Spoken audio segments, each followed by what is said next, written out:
અમદાવાદના નરોડા રોડ પર આવેલી કૃષ્ણધામ સોસાયટીમાં પાણીના બિલના વિવાદ એક યુવકનો ભોગ લીધો છે। સોસાયટીના કમિટી મેમ્બરો દ્વારા આપવામાં આવતી સતત ધમકીઓ અને માનસિક ત્રાસથી કંટાળીને ભાવેશ નામના યુવકે નર્મદા કેનાલમાં ઝંપલાવી જીવન ટૂંકાવ્યું છે। આપઘાત કરતા પહેલા ભાવેશે ફેસબુક પર એક વિડીયો લાઈવ કર્યો હતો, જેમાં તેણે પોતાની વ્યથા ઠાલવી હતી અને સોસાયટીના 2 કમિટી મેમ્બરોને પોતાના મોત માટે જવાબદાર ગણાવ્યા હતા। આ મામલે કૃષ્ણનગર પોલીસે મૃતકના વિડીયોના આધારે તપાસ તેજ કરી છે। કૃષ્ણનગર પોલીસ દ્વારા હાલ તો કાર્યવાહી કરવામાં આવી રહી છે, તપાસ કરવામાં આવી રહી છે। આજ અંગે વધુ વાત કરીશું। સંવાદદાતા વિરેન્દ્રસિંહ અમારી સાથે લાઈવ જોડાયા છે। વિરેન્દ્ર, કૃષ્ણધામ સોસાયટીમાં પાણીના બિલના વિવાદ એક યુવકનો ભોગ લીધો।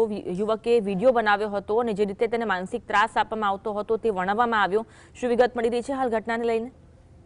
બિલકુલ થી અન્વી કે કૃષ્ણનગર વિસ્તારની અંદર કૃષ્ણધામ સોસાયટી આવેલી છે ને તે સોસાયટીની અંદર રહેતા એક યુવક દ્વારા એક નજીવી બાબતમાં આપઘાત છે તે કરી લેવામાં આવ્યો હતો। વિગતવાર જો અન્વી વાત કરવામાં આવે તો કૃષ્ણધામ સોસાયટીની અંદર રહેતા ભાવેશ પટેલ નામનો જે યુવક છે, જે ભાડાની ગાડી ચલાવીને પોતાના પરિવારનું ગુજરાન છે તે ચલાવતો હતો, પરંતુ જે સોસાયટી એટલે કે કૃષ્ણધામ સોસાયટી આવેલી છે ને તેના જે કમિટીના મેમ્બરો છે તેના ત્રાસથી તેના દ્વારા આપઘાત છે તે કરી લેવામાં આવ્યો છે। તેમને જે ભાવેશ પટેલ છે તેને સોસાયટીના જે કમિટી મેમ્બરો છે તેમના દ્વારા પાણીનું બિલ છે તે ન ભર્યું હોવાથી તેમને માનસિક ત્રાસ છે તે આપવામાં આવતો હતો। જે સંદર્ભે અવારનવાર જે સોસાયટીના મેમ્બરો એટલે કે તે સોસાયટીની અંદર રહેતા જે મેમ્બરો છે તેમના દ્વારા ગિરીશ બાલદા અને સંજય બાલદા નામના જે બંને વ્યક્તિઓ છે તેમના દ્વારા તેમના ઘરે અવારનવાર જવામાં આવતું હતું ને તેમને બિલની પઠાની ઉઘરાણી છે તે કરવામાં આવતી હતી અને સોસાયટીની અંદર તેમની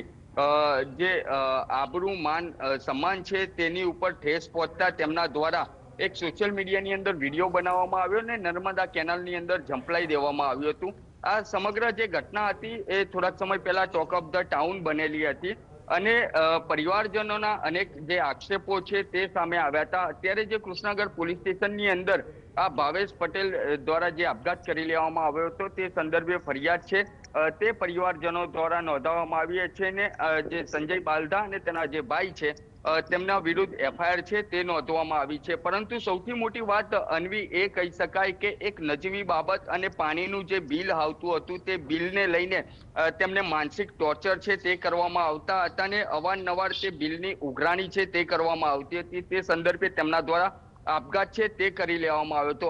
અત્યાર સુધીની જો વાત કરવામાં આવે અન્વી તો અત્યાર સુધી અનેક લોકો માનસિક પરેશાન, ધારો કે પઠાની ઉઘરાણી પૈસાની હોય, પૈસાની લેતી દેતી હોય, વ્યાજખોરોનો આતંક હોય, તે સંદર્ભે યુવકો છે તેમજ જે યુવા પેઢી છે તે આપઘાત કરી લેતી હતી। પરંતુ આ જે અત્યારે કિસ્સો કૃષ્ણનગર વિસ્તારની અંદર કૃષ્ણધામ સોસાયટીની અંદર રહેતા ભાવેશ પટેલનો જે સામે આવ્યો છે તેની અંદર જે પાણીનું બિલ આવતું હોય છે તે પાણીના બિલની ઉઘરાણી લઈને આપઘાત કરી લેવામાં આવ્યો છે।